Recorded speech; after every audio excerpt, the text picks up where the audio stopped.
Hello and welcome दोस्तों, मैं हूं शशांक पांडे और आप देख रहे हैं वर्ल्ड अफेयर्स।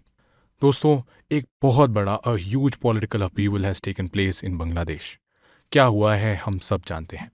बांग्लादेश में कुछ समय पहले एक ऐसा कानून पास हो गया था जिसके अकॉर्डिंग वहाँ के फ्रीडम फाइटर्स को, जिन्होंने 1971 में बांग्लादेश के लिबरेशन के लिए काम किया था, उनकी फैमिली को, उनके बच्चों को 30% रिजर्वेशन पब्लिक सेक्टर की जॉब्स में दिया जाना था।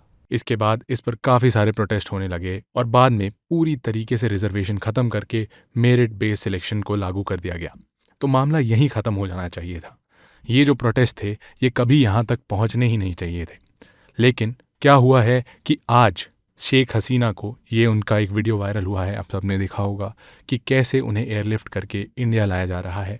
पहले कहा जा रहा था that she has landed in Agartala and now it is being said she has landed eight Hindon air base and is meeting NSA Ajit Doval.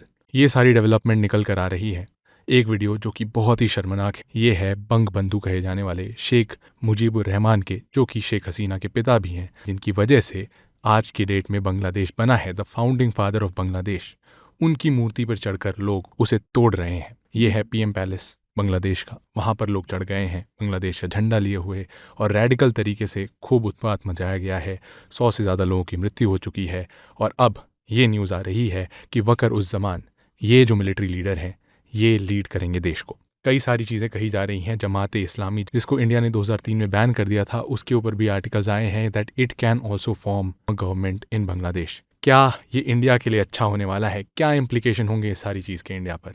यही हम जानेंगे आज के इस वीडियो में। ये वीडियो हर बार से थोड़ा सा डिफरेंट होगा। हर बार का वीडियो एनिमेटेड होता था, बट आज का ये वीडियो मैं बना रहा हूँ इस तरीके से।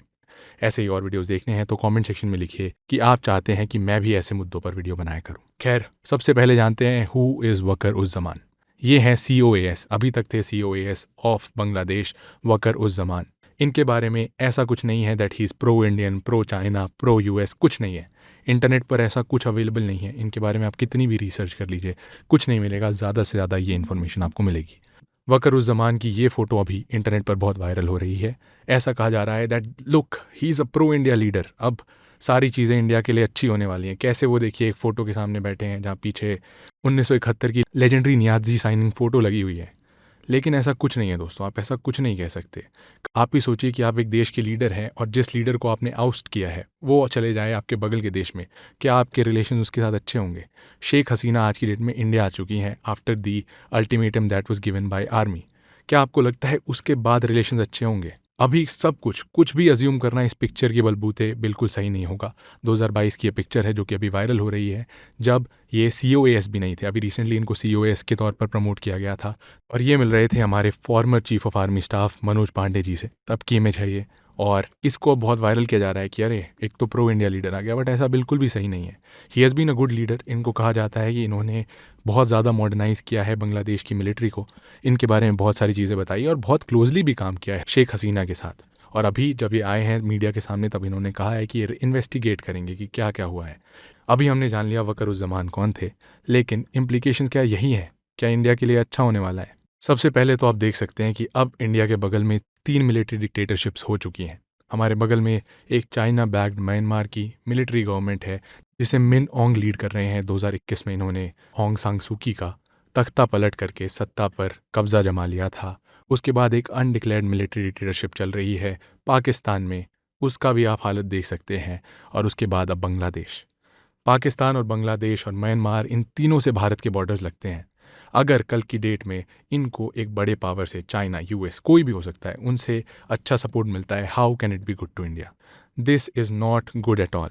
बिल्कुल भी अच्छा नहीं होने वाला है। अब इंडिया 3 तरफ से, चाइना को अगर आप ले लें तो 4 तरफ से एक तानाशाही भरी सरकार से घिरा हुआ है। कैसे हुआ ये सब? अब चलिए जानते हैं। इन सब चीज़ों की शुरुआत होती है शेख हसीना के रेजिग्नेशन से। सबसे पहले शेख हसीना ने आखिर रेजिग्नेशन क्यों दिया? ऐसा कहा जा रहा था कि शेख हसीना, जिनके ऊपर 2009 में भी एक बार मिलिट्री कू अटेम्प्ट किया गया था, उस टाइम वो सर्वाइव कर गई थी। इस बार उन्होंने रेजिग्नेशन दिया है after things went out of control.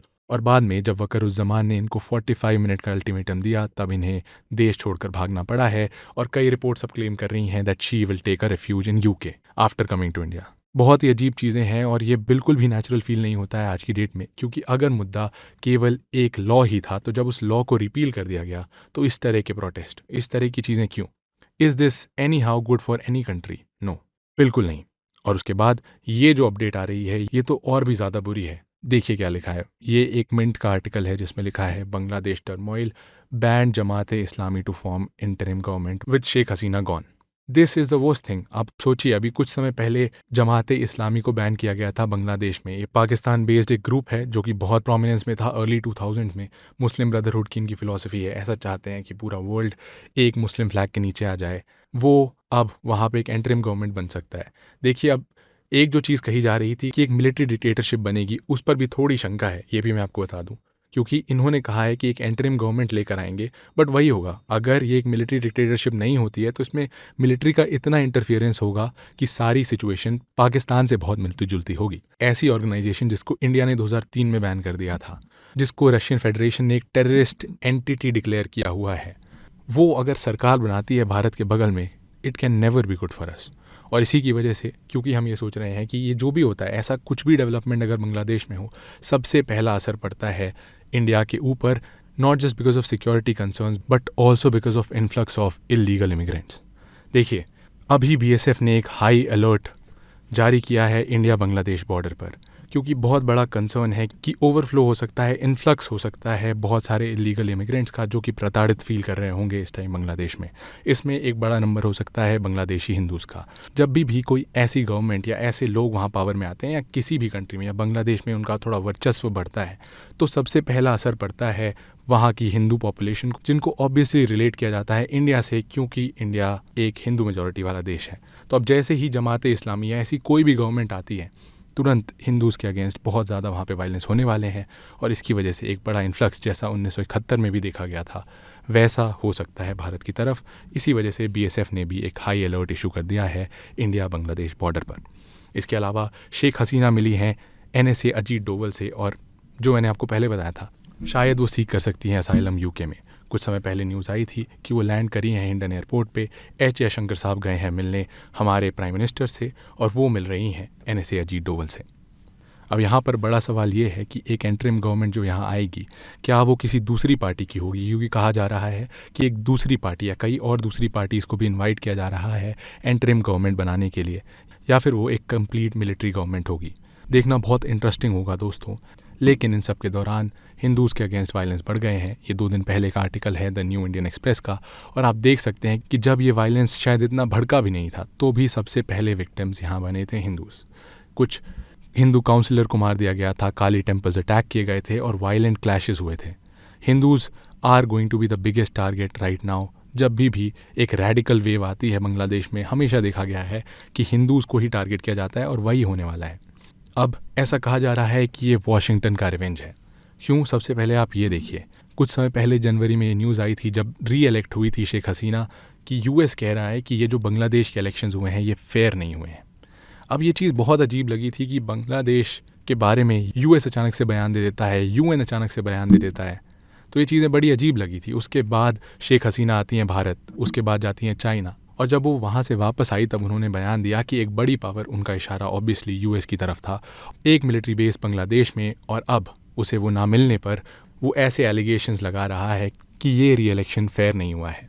कई जगह ऐसे भी आर्टिकल्स अवेलेबल हैं जहां बताया जा रहा है कि शेख हसीना ने ओपनली क्लेम किया है कि अगर वो एक मिलिट्री बेस यूएस को दे देती पे ऑफ बंगाल में, तो उनका री इलेक्शन बहुत स्मूथली हो जाता। लेकिन अब क्योंकि यूएस की सॉफ्ट पावर बहुत मजबूत है और यूएस एक तरीके से डेमोक्रेसी का स्पोक्स पर्सन माना जाता है, तो वो कह दे एक्चुअली वहाँ पर इलेक्शंस फ्री और फेयर नहीं हुए थे। और उसके बाद उन्होंने कहा कि अब उसे वो नहीं मिला है, तो वो एक क्रिश्चियन स्टेट बनाना चाहते हैं यहीं पर। ये आर्टिकल मेरे से ज़रा छुप गया है, बट इस आर्टिकल में यही लिखा था कि वो एक क्रिश्चियन स्टेट बनाना चाहते हैं, कुछ इंडिया के पार्ट को मिला के, कुछ बांग्लादेश के पार्ट को मिला के, और कुछ म्यांमार के पार्ट को मिलाकर। इस स्टेट का नाम वो देना चाह रहे थे कुकी लैंड, जहाँ पे कुकी कम्युनिटी के लोग रहते, और ये बनता कुछ Bandarban district of Chittagong of Bangladesh को मिलाकर, उसके साथ में कुछ मिज़ोरम, कुछ म्यांमार और कुछ मणिपुर के हिस्सों को मिलाकर। और कहा जा रहा है कि इस ऑपरेशन का नाम था ऑपरेशन के। और कहा जा रहा है कि जब शेख हसीना ने ये सब कुछ लाकर दुनिया के सामने कह दिया, रिलेशंस ऑब्वियसली ख़राब हुए, उसी का बदला अब वॉशिंगटन ने लिया है उनको गवर्नमेंट से बाहर करके। इसके अलावा यहाँ पर एक बहुत बड़ी हिपोक्रेसी, एक बहुत बड़ा मीडिया बायस भी देखने को मिल रहा है इस पूरे कवरेज में। आपको याद होगा ये इमेजेस हैं 6 जनवरी 2021 की दोस्तों, जब कैपिटल बिल्डिंग में डोनाल्ड ट्रंप के सपोर्टर्स उनके री इलेक्शन ना होने के बाद कैपिटल बिल्डिंग में घुस गए थे और इसको कहा जा रहा था that this is very bad, this is a dark spot on the democracy of USA. अब कुछ वैसी ही तस्वीरें निकल कर आ रही हैं बांग्लादेश से, लेकिन इस पर यूएस का रवैया काफ़ी बदला हुआ है। इसे death of democracy, dark spot on democracy ऐसा कुछ नहीं कहा जा रहा है। इसे कहा जा रहा है people's justice. Protesters take over the country, Sheikh Hasina had to flee. तो आप समझ सकते हैं कि ये कितना वियर्ड है, कितना एब्सर्ड है ऐसा क्लेम करना कि एक तरफ अगर आपके देश में ऐसा कुछ हो तो वो डेमोक्रेसी के अगेंस्ट है, दूसरी जगह हो तो वो डेमोक्रेसी, प्रो डेमोक्रेसी है। ये सारी चीज़ें आज की डेट में हो रही हैं। आप जितने भी वेस्टर्न मीडिया के आर्टिकल्स देखेंगे उन सब में यही सारी चीज़ें लिखी हुई मिलेंगी और इसीलिए कहा जा रहा है कि इन सब के पीछे यूएसए का हाथ है। लेकिन अब आप सोचेंगे कि आखिर यूएसए का ये सब करने में फ़ायदा क्या है, what are the interest of USA in this. तो दोस्तों यहाँ कुछ लोग अनुमान लगा रहे हैं that USA is doing this to basically have a say in the politics of Bay of Bengal and the Indo Pacific region. और ऐसा नहीं है दोस्तों कि ये केवल चाइना को काउंटर करने का कोई इनिशिएटिव है। आप ये समझिए कि चाइना को काउंटर करते करते यूएस नहीं चाहेगा कि भारत एक चाइना से बड़ा प्रतिद्वंदी बन जाए यूएसए का, और इसीलिए इस पावर बैलेंस को बनाने के लिए वो यहाँ या तो यहाँ अपने आप को टिकाना चाहता है, ताकि वो यहाँ की पूरी पॉलिटिक्स, यहाँ पे चाइना, म्यांमार, बांग्लादेश, भारत, इन सब की पॉलिटिक्स पे नज़र बनाए रखे और अपनी प्रेजेंस को यहाँ पर लेवरेज कर सके और सारी डेवलपमेंट्स को चेक में रख सके। तो ये सारे जो अनुमान हैं ये बिल्कुल सही हो सकते हैं, कोई फ्यूचर प्रिडिक्ट नहीं कर सकता, but this is a very big of a possibility. इसके अलावा क्या इम्पैक्ट्स होने वाले हैं इस पूरी चीज़ के भारत पर? सबसे पहला तो अभी देखना बहुत इंपॉर्टेंट होगा कि क्या होता है आगे, कैसी इंटरिम गवर्नमेंट बनती है बांग्लादेश में, क्या भारत शरण देता है शेख हसीना को, और अगर देता है क्या इम्पैक्ट पड़ेगा भारत और बांग्लादेश के रिलेशंस पर। क्या ऐसी और फोटोज़ देखने को मिलेंगी जहाँ पर इंडिया के मिलिट्री लीडर्स और बांग्लादेश के मिलिट्री लीडर्स, क्योंकि बहुत ही क्लोज रिलेशंस थे, अगर आप अभी रिसेंटली कुछ हुआ है, ये जो रेडिकलिज्म का दौर चल गया है बांग्लादेश में, उसको हटा दें तो हमेशा से बांग्लादेश और इंडिया काफ़ी एक क्लोज एलाइज रहे हैं। इन्होंने काफ़ी मिलिट्री एक्सरसाइज, काफ़ी सारी चीज़ें की हैं। ये सारे लीडर्स जो आपको दिखते हैं, सारे पाकिस्तानी मिलिट्री के लीडर्स, इन सब का इंडिया में आना जाना लगा रहता है। This is not like India Pakistan relations. लेकिन अगर इंडिया शरण देता है तो हो सकता है मामला पूरा बदल जाए। इसके अलावा एक अनुमान ये भी लगाया जा रहा है कि अगर बांग्लादेश में एक नई सरकार बनती है कि अचानक से आपको देखने को मिलेगा कि यूएस बहुत फेवर कर रहा है बांग्लादेश को। अचानक से बहुत सारे आईएमएफ के लोन्स दिए जा रहे हैं, बहुत सारी डील साइन की जा रही हैं, बहुत सारे अलायंसेस फॉर्म किए जा रहे हैं बांग्लादेश के साथ। तो ऐसा इसलिए नहीं है कि वो केवल चाइना को काउंटर करना चाह रहे हैं। यूएस हमेशा आज से 10 साल 20 साल आगे के बारे में सोचता है। तो आप ये सोचिए 10 साल 20 साल बाद, जैसा हम सभी अनुमान लगा रहे हैं, जैसा हम हमेशा सोचते रहते हैं कि भारत एक सुपर पावर बने, एक बड़ा देश बने, वैश्विक पटल पर आगे आए, अगर वैसा होता है तो क्या यूएस चाहेगा कि उसकी हेजेमनी चैलेंज हो? आप इसको थोड़ा सा ब्रॉड पर्सपेक्टिव से देखिए। बिल्कुल पॉसिबल है कि ये सारी चीज़ें की ही इसीलिए जा रही हैं। और इसके अलावा चाइना तो है ही, चाइना को तो रोकना ही है। तो इम्पैक्ट्स ऑन इंडिया क्या होंगे, बहुत ही इंटरेस्टिंग होगा देखना। लेकिन इन सारी चीज़ों से, ये जो बंग बंधु शेख मुजीबुर रहमान की स्टैचू तोड़ी जा रही है, इन सबसे सिग्नलिंग यही है कि आप भारत के साथ थे, आपके भारत से अच्छे रिलेशंस थे, तो वो हमें बर्दाश्त नहीं है। तो एक तरीके से एंटी इंडिया वो सारी चीज़ें वहाँ देखने को मिलेगी। और एक तरीके से अगर आप देखें तो ये पूरी जो चीज़ें हैं, पीपल्स जस्टिस वाला, ये थोड़ा सा ऐसा नहीं लगता कि ये यूएस की एरो स्प्रिंग प्लेबुक से ले लिया गया हो, कि अचानक से एक सरकार आ जाए जो कि बस यूएस फेवरिंग हो, भले कुछ टाइम के लिए जनता आ जाए सड़कों पर, ऐसा लगे कि ये पीपल्स मूवमेंट है, उसके बाद आ जाए एक मिलिट्री डिक्टेटरशिप और ऐसा कह दिया जाए कि अरे ये तो पुरानी गवर्नमेंट ही अच्छी नहीं थी, भले वो डेमोक्रेटिकली इलेक्टेड थी, हो सकता है ऊपर नीचे चीज़ें हुई हों, लेकिन अगर एक मिलिट्री डिक्टेटरशिप आ जाती है तो क्या वो अच्छी होगी? लेकिन देखिएगा आपको कहीं पर भी यूएस का इस पर एतराज़ नहीं देखने को मिलेगा, क्योंकि इस पर यूएस का फ़ायदा है। अभी भी पूरा middle east after the Arab springs अब अरब विंटर्स में फंसा हुआ है। क्या फ़र्क पड़ता है यूएस को? अब क्यों नहीं बातें होती हैं उतनी डेमोक्रेसी की उस रीजन में? तो आप ये समझिए this is not people's justice अगर इसमें इन्वॉल्वमेंट है यूएसए का। तो खैर, अब जो भी होगा आगे देखना बहुत ही इंटरेस्टिंग होगा। आशा करता हूँ कि आपको ये वीडियो पसंद आया होगा, और अगर आप ऐसे ही और वीडियोज़ देखना चाहते हैं तो कॉमेंट सेक्शन में बताइए। मैं भी आपके लिए ऐसी वीडियोज़ कभी ना कभी लाता रहूँगा। मिलते हैं आपसे ऐसी एक और इंटरेस्टिंग और इन्फॉर्मेटिव वीडियो के साथ। तब तक के लिए जय हिंद।